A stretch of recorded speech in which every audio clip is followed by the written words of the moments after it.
Hello everyone, this is Komal, your assist educator. Welcome back to your favorite channel, Unacademy Avengers class 6 to 10th. तो जैसे कि हमारी series चल रही है भाई 15 मिनट 15 एमसीक्यूज, मतलब 15 मिनट बोल रही हूँ, मतलब 15 मिनट के अंदर ही हम कंप्लीट अरे टॉप एमसीक्यूज वायरल जो इनसाइड आपको मिलेंगे 15 एमसीक्यूज है ना। तो हमने 3 चैप्टर्स कंप्लीट कर लिए। 4th नंबर का चैप्टर है जिसका नाम है हमारा the colonial era in India, है ना। कैसे कॉलोनाइजेशन हुआ, फ्रेंच आए, डच आए, पोर्चुगीज आए, या हम इंग्लैंड की बात करें तो कैसे एंट्री हुई, क्या सारी चीजें। क्विक रिवीजन, रैपिड रिवीजन दे दिया है। अब उसके टॉप 15 क्वेश्चंस जो इंपॉर्टेंट एग्जाम में आ सकते हैं वो मैं लेकर आई हूं। तो फर्स्ट क्वेश्चन से स्टार्ट करते हैं। In which year did Vasco da Gama arrived at Calicut Kozhikode? कौन से ईयर जो है वास्को डी गामा की एंट्री इंडिया में होती है ना। कौन सी ईयर होती? 1458, 1498, 1560 या 1612? आपके पास 10 सेकेंड्स है। 1 2 3 4 5 6 7 8 9 एंड 10, है ना। इजी है, मुझे लगता है बता दिया होगा। हमारा आंसर क्या हो जाएगा? 1498 में आए थे। कब आए थे भाई? 1498 में आए थे। आगे बढ़े, फटाफट से बढ़ते सेकंड क्वेश्चन में। In the first millennium CE two religions spread in ways that also involve colonization of new territories, है ना। फर्स्ट मिलेनियम सीई की बात करें, कॉमन एरा, है ना, बात करें तो कौन से 2 रिलीजन्स बहुत ज्यादा स्प्रेड हो रहे थे उस टाइम पे? Hinduism and Buddhism, Sikhism, Judaism and Zoroastrian, या क्रिश्चियनिटी एंड इस्लाम, है ना। तो हमारा आंसर क्या हो जाएगा यहाँ पे? क्रिश्चियनिटी एंड इस्लाम बहुत ज्यादा यहाँ पे स्प्रेड हो रहे थे। ओके, नेक्स्ट क्वेश्चन में चलते हैं। When did the French India company set up a trading post at Pondicherry? Pondicherry में फ्रेंच ईस्ट इंडिया कंपनी, देखो यहाँ पे ध्यान देना, फ्रेंच ईस्ट इंडिया कंपनी बोल रहे हैं क्योंकि ईस्ट साइड पड़ता था ना यूरोप के, एशिया, तो वो ईस्ट, चाहे वो इंग्लैंड ईस्ट इंडिया, मतलब इंग्लिश ईस्ट इंडिया कंपनी की बात करें, ब्रिटिश ईस्ट इंडिया कंपनी की बात करें, या फ्रेंच या डच, तो यहाँ पे लोग फ्रेंच ईस्ट इंडिया कंपनी की बात की जा रही कि कब इन्होंने ट्रेडिंग पोस्ट जो है पौंडीचेरी में यहाँ पे सेटअप किया था। 1741, 1674, 1757 या 1763? ये ऑप्शन से आपके सामने डेट्स ऐसे ही याद होगी प्रैक्टिस कर करके। एमसीक्यूज ऐसी चीज है जो डेट वगैरह याद दिला देता है, याद करवा देता है, ठीक है।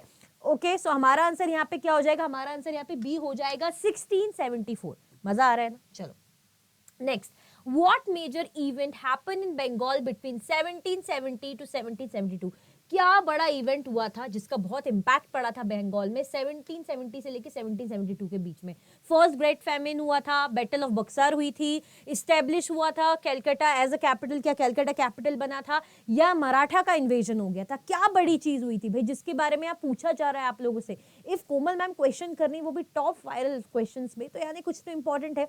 तो क्या हुआ था यहाँ पे? फर्स्ट ग्रेट फैमिन, मतलब भुखमरी छा गई थी, महामारी सी आ गई थी, है ना। खाने की इतनी ज्यादा कमी हो गई थी गरीबी के चलते कि लोगों के पास पैसा ही नहीं था। अनाज का जो है पूरा फ्लो रुक गया था। क्यों? क्योंकि एग्रीकल्चरल प्रोडक्शन रुक गया था, आर्टिसनल प्रोडक्शन रुक गया था, क्योंकि ईस्ट इंडिया कंपनी वाले क्या करते थे भैया, वो कम से कम दामों में इनसे सामान खरीदते थे जो बनाने वाले हैं। जैसे मैं जो हूँ किसान हूँ, अगर मुझसे कम से कम दामों में फसल खरीदेंगे, अनाज खरीदेंगे, तो मैं क्यों उगाना चाहूंगी भाई? मेले तो गरीबी, ऐसे में तो काफी लोग जो है वो छोड़ के भी चले गए थे बंगाल।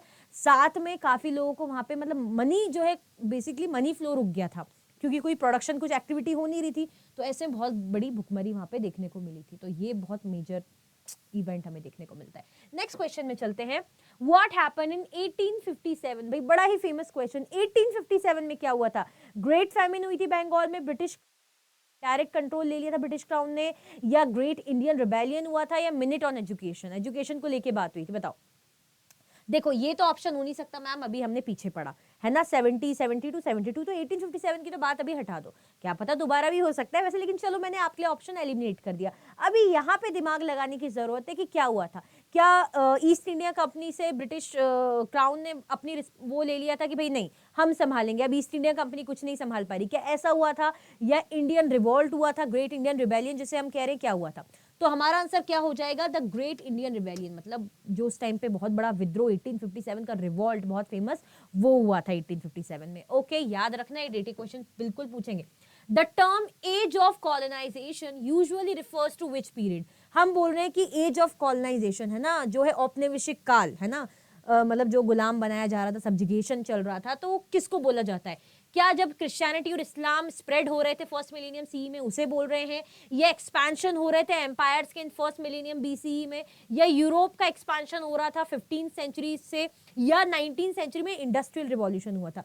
क्यों बोल रहे हैं हम एज ऑफ कॉलोनाइजेशन? थोड़ा सा अगर हम कॉमन सेंस लगाएंगे तो we can answer this question very easily, है ना। तो एज ऑफ कॉलोनाइजेशन यानी कॉलोनी बनाई जा रही थी, है ना, कंट्रीज को कॉलोनी बनाई जा रहा था, यानी यूरोपियन कंट्री थी। हमने देखा पोर्तुगीज की बात करें, डच की बात करें, फ्रेंच की बात करें, ब्रिटेन की बात करें, तो क्या हो रहा था, यूरोप का एक्सपांशन हो रहा था 15th सेंचुरी से। जिस तरीके से वो एक्सपांड करते जा रही थी, टेरिटरी एक्सपांड करती जा रही थी और कंट्रीज को अपना गुलाम बनाते जा रही थी, कॉलोनी एस्टेब्लिश करती जा रही थी बेसिकली, ठीक है। चलो, Which European powers were most active in establishing colonies during the age of colonialism? ठीक है, हमने बोला age of colonialism आया, okay.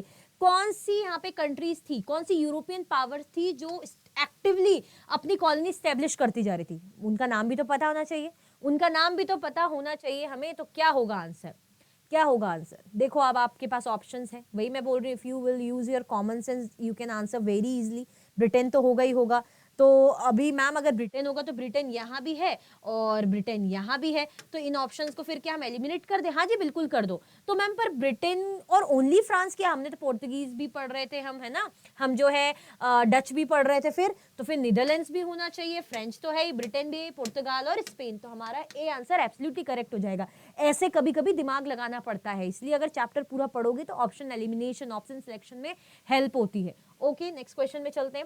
Which global event specially accelerated the decline of colonialism? कौन सा ग्लोबल इवेंट हुआ था जिसके चलते हम कह सकते हैं कि धीरे धीरे कॉलोनिज्म क्या हो गया था, डिक्लाइन होने लग गया था, गिरने लग गया था? मतलब एक चीज की लिमिट होती, फिर उसके बाद डाउन डाउन डाउनफॉल थोड़ा सा देखने को मिलता है, या स्टेगनेंट स्टेबिलिटी हमें देखने को मिलती है। तो वर्ल्ड वॉर फर्स्ट था, world war second, the industrial revolution, the cold war? क्या होगा आंसर? क्या लगता है क्या होना चाहिए आंसर? हमारा आंसर यहाँ पे क्या हो जाएगा? वर्ल्ड वॉर सेकेंड, ठीक है, वर्ल्ड वॉर सेकेंड हुआ था। ओके, क्लियर है। चलो आगे बढ़ते हैं नेक्स्ट क्वेश्चन में। Which of the following was not among India's major exports in ancient times? है ना, इंडिया खूब एक्सपोर्ट करती थी, इंडियन प्रोडक्ट्स की बहुत डिमांड थी यूरोप में, वर्ल्ड में। तो इनमें से कौन सी चीज थी जो इंडिया एक्सपोर्ट नहीं करती थी? स्पाइसेस, वुड स्टील, सैंडलवुड या कोल? सोचो, आपके पास 10 सेकेंड्स है। 1 2 3 4 5 6 7 8 9 एंड देन 10। सोचो, लगा लिया होगा दिमाग, लगा तो लिया होगा। क्या होगा हमारा answer?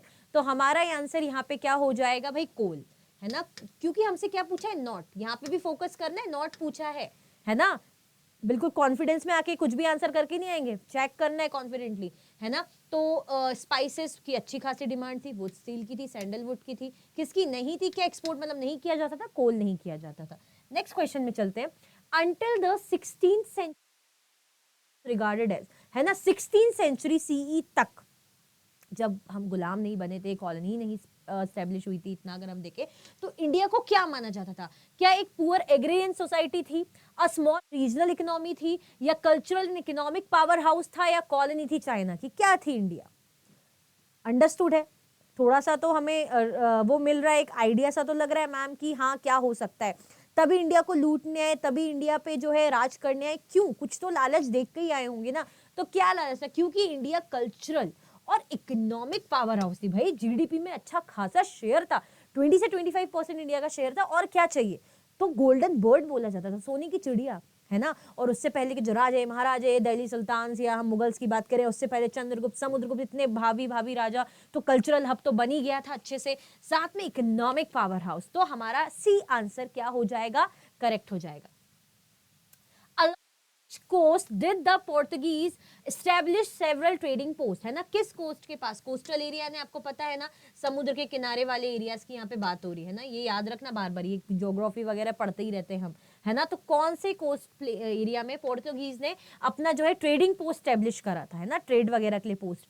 Malabar and Coromandel coast, Konkan and Gujarat coast, Bengal and Orissa coast, या सिंध एंड मकरन कोस्ट? बताओ क्या होगा? थोड़ा सा ऐसा हो गया कि मैम ये कैसा क्वेश्चन है, इसको तो याद रखो ना, प्रैक्टिस इसलिए तो करा रही हूँ, इसलिए तो वायरल क्वेश्चंस हैं कि डेफिनेटली पूछे जाएंगे।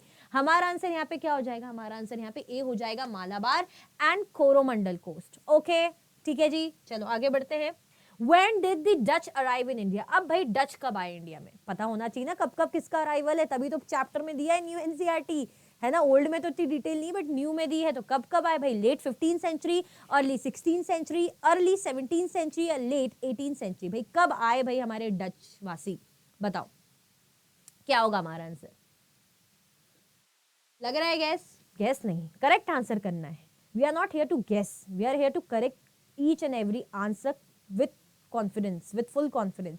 हमारा आंसर क्या हो जाएगा, अर्ली 17th सेंचुरी। कोई नहीं, यही गलती करके सीखो, प्रो बन जाओगे आगे, प्रैक्टिस करना है।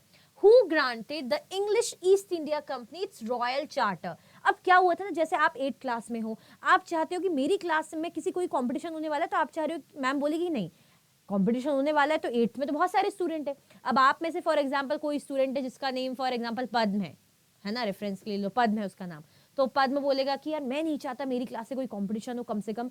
तो पद्म बोलेगा कि मैम, अपनी क्लास टीचर से कि मैम मुझे एक चार्टर इशू करो, एक फरमा, वो प्रॉपर एक लिखित में रिटन फॉर्म में इशू करो कि सिर्फ मैं ही 8th क्लास से जो है कॉम्पीट कर सकता हूँ, हाँ, स्कूल कॉम्पिटिशन में, इंटरनेशनल स्कूल कॉम्पिटिशन में। तो मैम बोलेगी ठीक है। तो पद्म का क्या हो जाएगा, कॉम्पिटिशन खत्म हो जाएगा 8th क्लास वालों से। ऐसे ही ब्रिटेन ने रॉयल चार्टर इशू कराया था, क्योंकि ब्रिटेन में तो बहुत सारी कंपनी है, ABCD बहुत सारी कंपनी होगी, तो वो चाह रहे थे कि नहीं इंग्लैंड से तो सिर्फ हम ही जाएं ट्रेड करने ईस्ट में। तो उन्होंने रॉयल चार्टर इशू करा दिया कि कंपटीशन खत्म हो जाए इंग्लैंड वालों से। हाँ, बाकी अदर यूरोपियन कंट्रीज थी, लेकिन इंग्लैंड हमारे साथ जो है कंपटीशन ना कर पाए, तो इसलिए रॉयल चार्टर इशू कराया था। मैं एक्सप्लेन भी करती चल रही हूँ ताकि चीजें समझ में आए। तो किसने इशू किया था, किंग जेम्स 1 ने, क्वीन विक्टोरिया ने, किंग चार्ल्स सेकंड ने, क्वीन एलिजाबेथ 1 ने। तो आई होप अब तक आप लोग ने आंसर लगा ही लिया होगा, मैंने जब तक एक्सप्लेन करा। हमारा आंसर क्या हो जाएगा, डी हो जाएगा, क्वीन एलिजाबेथ 1, याद रखना ये। What makes the British conquest of India historically remarkable? क्या था कि हम डच भी पढ़ते हैं, पोर्तुगीज या फ्रेंच की भी बात करें, लेकिन ब्रिटिश के बारे में, ब्रिटिश ईस्ट इंडिया कंपनी के बारे में क्या रिमार्केबल चीज थी। A trading company transform into an imperial power, it was achieved through one major war, India willingly accepted British rule, it was fastest conquest in history. तो हमें बहुत अच्छे से पता है पहले किस लिए आए थे, ट्रेड करने आए थे भाई, व्यापार करने आए थे। ऐसा इनका कोई पर्पस नहीं था कि हमें यहाँ पे रूल करना है। लेकिन जब नवाब या राजा इंटरफेयर करने लगे, ऑब्वियसली करेंगे कि मेरे घर में आके, मेरे एरिया में आके, फॉर एग्जांपल मैं उस एरिया की ओनर हूँ या मेरी कॉलोनी है, वो मेरी कॉलोनी में आके फ्री में आप शॉप चलाओगे, आप मुझे टैक्स पे नहीं करोगे, रेंट पे नहीं करोगे, तो मुझे तो गुस्सा आएगा कि वाह वाह, अपनी शॉप से बड़ा फायदा कर रहे हो, प्रॉफिट अर्न कर रहे हो, मुझे तो आप पे ही नहीं कर रहे हो टैक्स या रेंट। तो मुझे गुस्सा आएगी, तो मैं इंटरफेयर करूंगी। ऐसे में आपको लगेगा अरे यार कोमल मैम बड़ा इंटरफेयर कर रही है, तो इनको रास्ते से हटाओ। तो रूल तो करना पड़ेगा यहाँ पे, अगर अपने ट्रेड अच्छे से करना है, प्रॉफिट अर्न करना है। तो यही बात थी, पहले वो ट्रेडिंग पर्पज से आए थे, लेकिन नवाब और राजा जब दखल अंदाजी करने लगे, जो कि सही था, है ना, क्योंकि ये भी कम नहीं थे, ये टैक्स पे नहीं कर रहे, ड्यूटी पे नहीं कर रहे, फ्री में ट्रेड कर रहे, तो कौन करने देगा फ्री में, कौन अपना नुकसान चाहेगा, रेवेन्यू कौन रुकवाना चाहेगा। इसीलिए यहाँ पे फिर ये क्या बनी, इंपीरियल पावर बनी। ओके चलो, What made Indian cotton textile highly valued globally? क्या रीजन था जो इंडिया की कॉटन टेक्सटाइल थी मतलब इतनी ज्यादा वैल्यूएबल थी ग्लोबल वर्ल्ड में, मतलब काफी डिमांड थी, काफी छाई हुई थी काइंड ऑफ, है ना। एक स्टारडम सा छा जाता है, स्टारडम नहीं मतलब फेमस ही हो जाता है बिल्कुल। Rich designs, bright colors, diverse textures, simple designs and dull colors, low quality but cheap production या use of European weaving techniques। तो easy है, अंडरस्टूड है, तारीफ हो रही तो तारीफ से हमें समझ में आना चाहिए कि भाई बड़ी सुंदर सुंदर डिजाइन होती थी, कलर्स बड़े ब्राइट होते थे, है ना, डाइवर्स अलग अलग वैरायटी ऑफ टेक्सचर्स मिलते थे। मतलब आप कोई कपड़ा कुछ भी लोगे तो अच्छा चमक रहा है, उसमें अलग फ्रेशनेस दिख रही है, अच्छी डिजाइन है, तो ऑब्वियसली आपको पसंद आएगा, है ना। तो ए हमारा करेक्ट आंसर यहाँ पे बनता है। चलो सो आगे कुछ है, अरे आगे तो बहुत बढ़िया चीज है। Year and brings the biggest price drop. आपको भी पता है ईयर एंड होने वाला है, हम 2026 में एंटर करने वाले हैं। सो प्राइस ड्रॉप हो गई है, आपको मिल रहा है क्या भाई, रुको मैं पहले सबसे पहले पेन चेंज करूं, 20% off plus up to 4 month का फ्री एक्सटेंशन। वाओ, है ना, सारे ही अनअकैडमी के सब्सक्रिप्शंस पे। तो ये end of the year offer है आपके लिए, फ्लैट 60% ऑफ आपको मिल रहा है और वैलिड है कब, 31 दिसंबर तक वैलिड है, ठीक है। तो अभी तो आज तो कितना हो गया, आज से अभी टाइम है 31 दिसंबर में। तो आप क्या कर सकते हो, आप मेरा कोड भी यूज कर सकते हो KG09, ठीक है, आप मेरा कोड KG09 यूज कर सकते हो और इसको अवेल कर सकते हो। और क्या ही चाहिए जीवन में। मैम आगे कुछ है, अरे बिल्कुल है, जैसे कि आपको पता है कि मैम हमेशा कॉमेंट में आंसर कर क्वेश्चन है कि what was the notable about duplex colonial strategy. क्या खास था जो उनकी स्ट्रेटजीज थी कॉलेज स्ट्रेटजीज को लेके, तो ये आपके पास ऑप्शन है, रीड करिए आराम से और कमेंट में मुझे आंसर किए। ठीक है, तो आई होप आपको आज की क्लास बहुत अच्छी लगी होगी। तो वही जैसे कि मैं हमेशा बोलती हूँ कि आपको छोटा सा काम करना है जो मेरे लिए बड़ा इंपॉर्टेंट होता है, लाइक करो, कमेंट करके बताओ कैसे लग रहे हैं क्वेश्चन। ठीक है, और जो भी न्यू है जिसको प्रोडक्टिव लग रहा है, अच्छा लग रहा है, तो भाई सब्सक्राइब करना बिल्कुल मत भूलो चैनल को। ठीक है, thank you so much for watching.